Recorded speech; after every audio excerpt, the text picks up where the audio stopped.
السلام علیکم ورحمۃ اللہ وبرکاتہ۔ نحمدہ ونصلی ونسلم علی رسول الکریم۔ بال سنوارنے کی 13 سنتیں، بالوں کے بھی چند آداب اور سنتیں ہیں۔ سنت نمبر 1، بالوں کو صاف ستھرا رکھا جائے، ان میں کنگھی کی جائے۔ حدیث شریف میں آتا ہے جس کے بال ہوں وہ ان کا احترام کرے، یعنی انہیں دھوئے، تیل لگائے، کنگھی کرے۔ کندھے سے نیچے بال رکھنا منع ہے، کیونکہ اس میں عورتوں کے ساتھ مشابہت ہے۔ سنت نمبر 2، بالوں میں تیل لگایا جائے۔ پیارے مدنی آقا صلی اللہ علیہ وسلم سر میں اکثر تیل لگاتے تھے۔ پیارے آقا صلی اللہ علیہ وسلم اکثر سر مبارک پر کپڑا رکھتے تھے، کیونکہ کثرت تیل کی وجہ سے تیل سے تر رہتا تھا، لہٰذا جب بھی سر میں تیل ڈالیں ایک چھوٹا سا کپڑا سر پہ باندھ لیں، اس سے ٹوپی، امامہ وغیرہ بھی تیل سے محفوظ رہے گا۔ بعض لوگ نہاتے نہیں ہیں، جس کی وجہ سے بالوں میں جوئیں پیدا ہو جاتی ہیں، لہٰذا ہمیں چاہیے روزانہ نہائیں اور بالوں کا میل کچیل صاف کریں، تاکہ ہمارے ساتھ رہنے والے لوگوں کو بھی پریشانی نہ ہو۔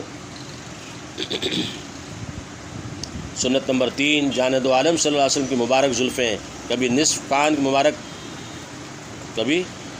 مبارک تک، کبھی کان مبارک کے لو تک، اور کبھی بعض اوقات اس سے بھی بڑھ جاتی تو مبارک شانوں یعنی کندھوں تک ہوتی۔ سنت نمبر 4، پورے سر کے بال رکھنا کانوں کی لو تک یا اس سے کسی قدر نیچے سنت ہے۔ سنت نمبر 5، پورا سر منڈوا دینا بھی سنت ہے۔ اگر کتروانا چاہے تو پورے سر کے بال سب طرف سے برابر کتروانا جائز ہے۔ سنت نمبر 6، بالوں کو اس طرح کٹوانا چاروں طرف سے برابر ہوں، یہ رحمت کائنات صلی اللہ علیہ وسلم کی سنت ہے۔ کہیں سے چھوٹے کہیں سے بڑے بال رکھنا خلاف سنت ہے۔ اس طرح سر کا کچھ حصہ منڈوانا، کچھ چھوڑ دینا بھی جائز نہیں۔ سنت نمبر 7، تیل، کنگھی اور آئینہ اپنے پاس رکھنا سنت ہے۔ پیارے آقا صلی اللہ علیہ وسلم کے پاس ہاتھی دانت کی بنی ہوئی کنگھی تھی۔ سنت نمبر 8، ناخن اور بالوں کو دفن کرنا سنت ہے۔ جان دو عالم صلی اللہ علیہ وسلم اس طرح کرنے کا حکم دیا ہے اور فرمایا ناخنوں اور بالوں کو دفن کر دو تاکہ جادوگر اس سے نہ کھیلے۔ سنت نمبر 9، بالوں کو خضاب لگانا بھی سنت ہے۔ رحمت کائنات صلی اللہ علیہ وسلم ورس یا زعفران لگایا کرتے تھے۔ اس کے علاوہ پیارے آقا صلی اللہ علیہ وسلم مہندی کا خضاب بھی لگاتے تھے۔ سنت نمبر 10، بالوں کو سنوار کر رکھنا چاہیے، منتشر اور بکھرے ہوئے نہیں ہونے چاہیے، کیونکہ پراگندہ اور بکھرے ہوئے بالوں کو آقا صلی اللہ علیہ وسلم نے ناپسند فرمایا۔ سنت نمبر 11، سر اور داڑھی کے بالوں کو دھونا اور صاف رکھنا سنت ہے۔ مسئلہ، میت کے سر کے بال میں کنگھی کرنا ناجائز اور گناہ ہے۔ در مختار۔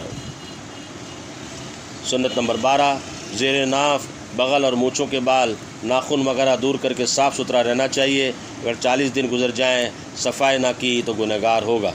سنت نمبر 13، کنگھا کرتے ہوئے یا حسب ضرورت جب بھی آئینہ دیکھیں یہ دعا پڑھیں: اللہم انت حسنت خلقی فحسن خلقی، اللہم انت حسنت خلقی فحسن خلقی۔ اے اللہ، جیسے تو نے میری صورت اچھی بنائی ہے ایسے ہی میرے اخلاق بھی اچھے بنا دے۔